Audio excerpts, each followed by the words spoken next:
हेर्नुस् है दिदीबहिनीहरू, यो चाहिँ कतिजनाले चिन्नु भएको छ, कतिजनाले चिन्नु भएको छैन है, राम्रोसँग हेर्नु ल। यो चाहिँ प्रेसरको दबाई हुन्छ है, यो मैले भनिहालेँ प्रेसरको दबाई हुन्छ। अब फेरि यो दिदीले त के को भिडियो बनाउँछ, के को भिडियो बनाउँछ, कामै छैन क्यारे, त्यस्तो चाहिँ नभन्नु।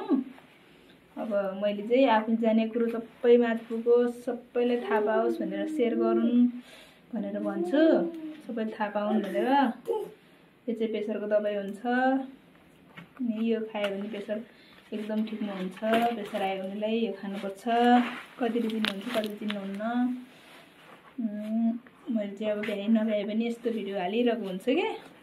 भनौँ भने मेरो सानो नानी छ, कति जस्तो गरेर मैले आफूले थाहा पाएको कुरा आफूले मात्रै थाहा पाएर भएन, सबै सानो पुगोस् भनेर यस्तो भिडियो बनाएको हो। हेर्नुहोस्, यो अब भर्खरको बेलामै अब प्रेसर भयो भने त अब दबाई चलाउनु मिल्दैन नि त।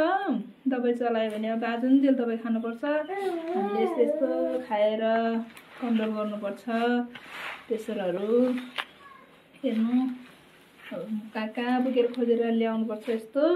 हेर्नु, अब धेरैजनाले चिन्नुहुन्छ, धेरैजना चिन्नुहुन्न है। फेरि अब मैले पनि अब पहिला चिनेको थिएन, थाहा थिएन। पहिला त हामीलाई त यस्तो यस्तो औषधि हुन्छ भनेर थाहा हुँदैन नि त।